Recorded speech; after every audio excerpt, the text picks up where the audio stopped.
Now I will start most important topic. कोई नया topic नहीं होने वाला था, ये सुनने में अच्छा लग रहा था ना वैसे बिल्कुल। सुनो, आज इस वीडियो में जो मैं डिस्कस करने वाला हूँ वो सब कुछ क्वेश्चंस हैं, ठीक है, जो बच्चों द्वारा भेजे गए हैं, ठीक, जो व्हाट्सएप ग्रुप में आए हुए थे उन क्वेश्चंस को हम यहाँ पे डिस्कस करेंगे। तो सबसे पहला क्वेश्चन जो आप देख पा रहे हो ये वरुण वशिष्ठ ने पूछा है, इसे डिस्कस करते हैं, ठीक है। एक एक करके सभी का नंबर आएगा, जितने भी डाउट पूछे गए हैं कोशिश करूंगा मैक्सिमम डाउट इस वीडियो में डिस्कस कर सकूं। चलो, तो परमाणु भार कितना दे रखा है आपको, 98.5 ग्राम पर मोल। युक्त तत्व एफसीसी संरचना में पाया जाता है। किसमें पाया जाता है उसने बोला है, एफसीसी संरचना। Wow, very nice. इसकी एकक कोशिका के किनारे की लंबाई 500 ppm है। एकक कोशिका की लंबाई कितनी है, किनारे की लंबाई 500 ppm। यदि तत्व का घनत्व, मतलब आपको किनारे की लंबाई दे रखी है, ये तत्व का घनत्व कितना है 5.22 ग्राम पर सेंटीमीटर क्यूब हो तो आवोगाद्रो स्थिरांक का मान ज्ञात कीजिए। क्वेश्चन समझ में आया कुछ, आराम से आप पढ़ लीजिएगा एक दो बार, मैंने तो पढ़ लिया, ठीक है, बार बार कौन पढ़े भाई। देखो सॉल्यूशन करना है आपको जी। पूछा क्या है, सबसे पहले इस पर ध्यान दें, आपसे पूछा है आवोगाद्रो स्थिरांक, और आवोगाद्रो स्थिरांक को हम किससे रिप्रेजेंट करते हैं, एन से। इस क्वेश्चन को समझने से पहले आपको क्या क्या आना चाहिए, पहला फॉर्मूला पता होना चाहिए। देखो आपको दिया क्या है, आपको क्वेश्चन में तत्व का घनत्व दे रखा है, तत्व का घनत्व। इसका मतलब ये बात क्लियर हो गई कि जो घनत्व वाला टॉपिक मैंने आपको कराया था उसमें से वो वाला फॉर्मूला आपको यहाँ पे यूज करना है। याद है आप लोगों को, रो इज इक्वल टू कितना होता था, क्या होता था बताओ, m upon n a into z upon a q, कुछ ऐसा होता था। मतलब ये वाला formula rho is equal to कितना, m upon n a into z upon a q, मतलब हमें ये फॉर्मूला लगाना है। अब आप देखो क्वेश्चन को जब ठीक से पढ़ोगे तो आपको पता चलेगा कि इसमें आपको रो पता है, m पता है, z पता है, a पता है, n निकालना है। सारी चीजें कैसे, देखो सबसे पहला घनत्व मालूम है, m मालूम है, z एफसीसी से पता चल जाएगा। एफसीसी के लिए z की वैल्यू कितनी होती है 4, और a क्यू, a कहाँ है, ये रहा। बस एक दिक्कत है, पूछो क्या, मैं बता रहा हूँ ना, यहाँ पर सेंटीमीटर यूज हुआ है लेकिन यहाँ क्या लिखा है पीपीएम, पिकोमीटर। उस आप पिकोमीटर को सेंटीमीटर में कन्वर्ट कर दो, आंसर आ जाएगा। बस बात खत्म, समझ में आया नहीं आया। मतलब इस फॉर्मूले का यूज करते समय सभी क्वांटिटीज की जितना पॉसिबल होता है, मतलब एमकेएस पद्धति में या फिर सेम यूनिट में उनको यूज करते हैं। अगर यहाँ सेंटीमीटर ले रहे हो तो यहाँ भी सेंटीमीटर लिया जाएगा, या फिर सेंटीमीटर को पिकोमीटर बनाओ, या इन दोनों को पिकोमीटर सेंटीमीटर को मीटर बना लो, ठीक है ना। इस टाइप से क्वेश्चन सॉल्व होता है। तो यहाँ पर मेरे हिसाब से मैंने आपको बता रखा है सेंटीमीटर में यूज करें, वो ज़्यादा बेटर रहता है, ठीक है। तो आपको क्या है यहाँ पे आप लिख सकते हो, सीधा सीधा दिया है। सबसे पहला परमाणु भार कितना दे रखा है, परमाणु भार आप इसे m बोल सकते हो, कितना है 98.5 ग्राम मोल इनवर्स। भाई बोर्ड की फॉर्मेलिटी पूरी करनी पड़ेगी, लिखना तो पड़ेगा नहीं। अच्छा, एफसीसी संरचना के लिए आप क्या बोलोगे, एफसीसी संरचना के लिए z कितना होता है, z इक्वल्स टू 4, इसे भी लिख लो पहले ही। एक एक लाइन से जो भी दिया है सब छाप दो पहले। एक कोष्ठिका के किनारे की लंबाई, किनारे की लंबाई कितनी भैया, किनारे की लंबाई बताओ, एज इक्वल्स टू कितना है 500 पिकोमीटर। अब यहाँ पर बड़ी दिक्कत है, देखो मैं आपको बताऊं, 1 मीटर बराबर होता है 10⁻12 पिकोमीटर, 10⁻12 पिकोमीटर, ठीक है ना। आप इसे याद रखो सबसे पहले। अगर इसका मतलब 1 पिकोमीटर में आप निकालोगे कितने मीटर, तो ये आएगा इसके बट्टे में, मतलब 1/10⁻12 आएगा कितने मीटर। इसको ऊपर ले जाओगे तो कितना हो जाएगा, 1 पिकोमीटर बराबर 10⁻−12 मीटर। समझ में आया नहीं आया कुछ। तो यहाँ पर आप ए निकालोगे कितना, इतने में गुणा कर दोगे 500 पिकोमीटर में इतने से, मतलब 10⁻12 से, तो ये मीटर बन जाएंगे, सॉरी -12, ठीक है। अब इसके बाद क्या करोगे आप, 5 गुणा, देखो ये लिखा हुआ 10⁻2, 10⁻ कितना है यहाँ पर, ये 2 है, और 10⁻ कितना है -12 मीटर। तो कितना हो गया, ये बराबर 5 गुणा 10⁻12 में से 2 गए तो कितना -10 इतने मीटर, ठीक है ना। अच्छा, 1 मीटर में कितने सेंटीमीटर होते हैं, 100 सेंटीमीटर, ये भी आपको याद है। तो यहाँ पर मीटर की जगह पर 100 रख दोगे तो सेंटीमीटर हो जाएगा ये। तो 5 गुणा 10 की घात माइनस 10 तो यही है, इसका मतलब कितना होता है ये 10 की घात 2 होता है। तो यहाँ पर कितना आ जाएगा ये गुणा 10 की घात 2 और ये मीटर। ठीक है, एक बार कितना हो गया 5 गुणा 10 की घात सेंटीमीटर हो गया ना। तो ये क्या है यार तो 10 की घात माइनस 8 सेंटीमीटर। ओके, लिखो यहाँ पर कैसे।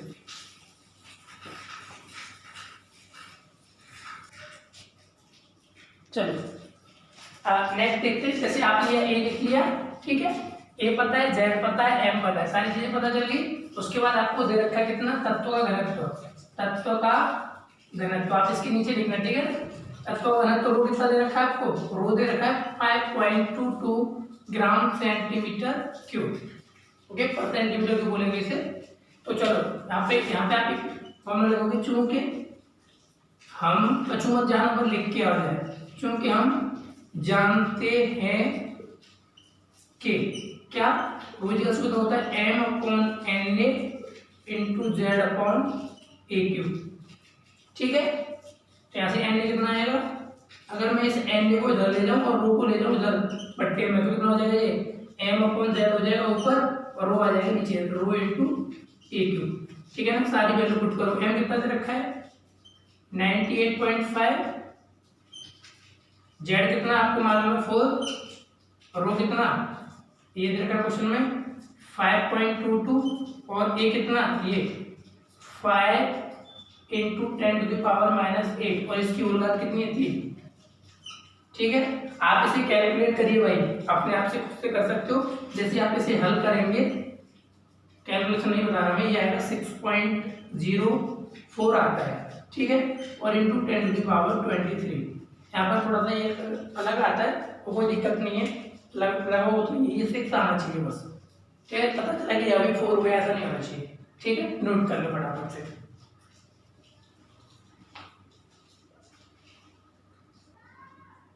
चलो नेक्स्ट क्वेश्चन, क्या लिखा हुआ है 58.5 ग्राम NaCl में इकाई सेलों की संख्या ज्ञात कीजिए।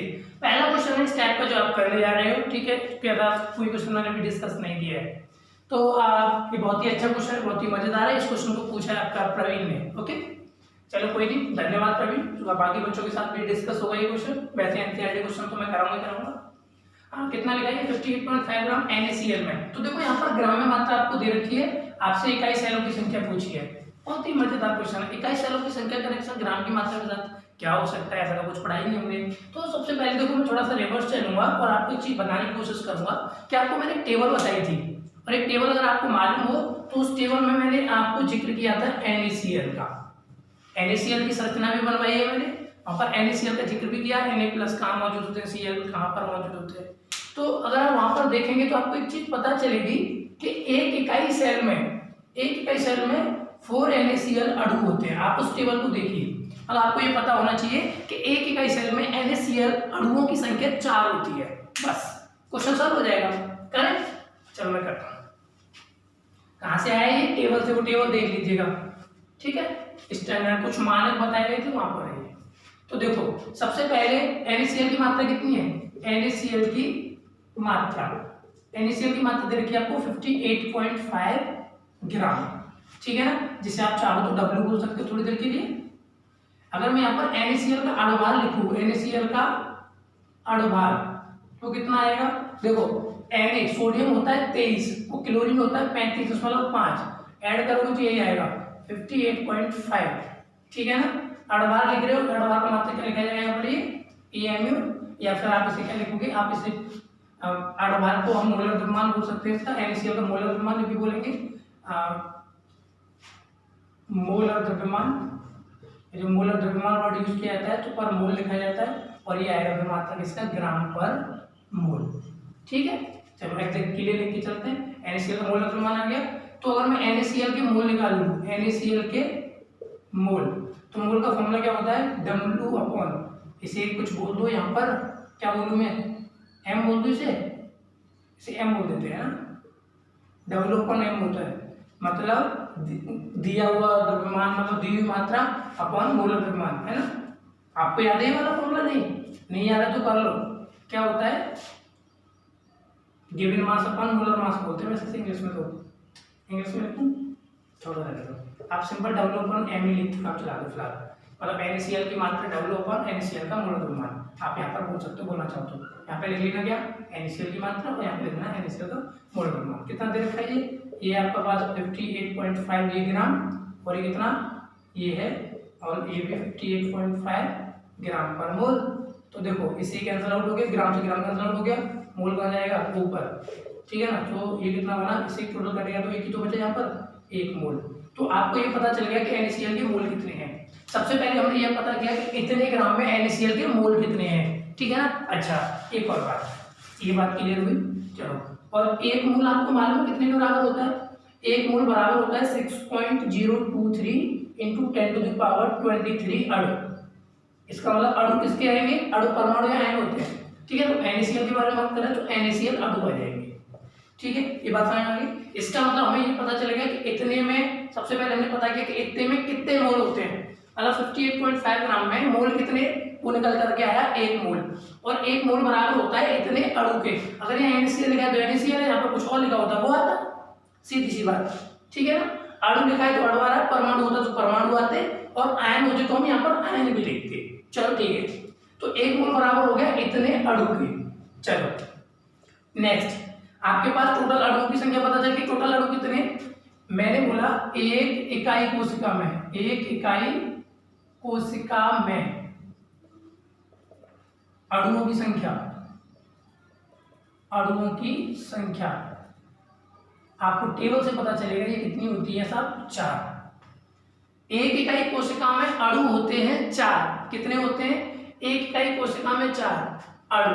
तो इतने अणुओं में कितनी कोशिकाएं होंगी भाई, एक में 4 अणु चले गए, अब इन अणुओं में कितनी कोशिकाएं बन सकती हैं, तो सीधा सा है इन अणुओं की संख्या में 4 से भाग दे दो, क्योंकि एक कोशिका में 4 तो यार है, जैसे आप इसमें 4 से भाग दोगे आपको पता चल जाएगा इकाई कोशिकाएं कितनी है, सिंपल सा कंसेप्ट है। अतः कुल इकाई कोशिका कितनी होंगी, कुल इकाई कोशिका बताओ, कुल इकाई कोशिका निकल करके आएंगी कितना, ये जो संख्या है 6.023 × 10⁻23 डिवाइडेड बाई 4। ऐसा क्यों कर रहे हैं, क्योंकि 1 इकाई कोशिका में 4 अणु हैं, तो इतने अणुओं में कितनी कोशिकाएं होंगी, तो 4 से भाग देकर पता चल जाएगा, ठीक है भाई। इसका मतलब है आप 4 का झुंड बना रहे हो, कितने झुंड बनेंगे, तो इसको 4 से डिवाइड तो करना पड़ेगा, भाग तो देना है, क्योंकि इनको, इन अणुओं को आपको 4 में बांटना पड़ेगा।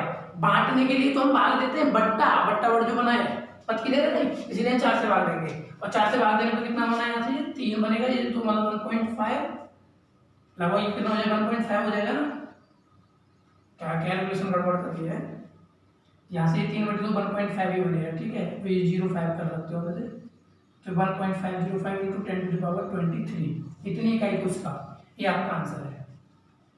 कोई दिक्कत किसी को, नोट कर लो। अच्छा क्वेश्चन है, अगर कम समझ में आए थोड़ा सा एक बार वीडियो को फिर से देखिए।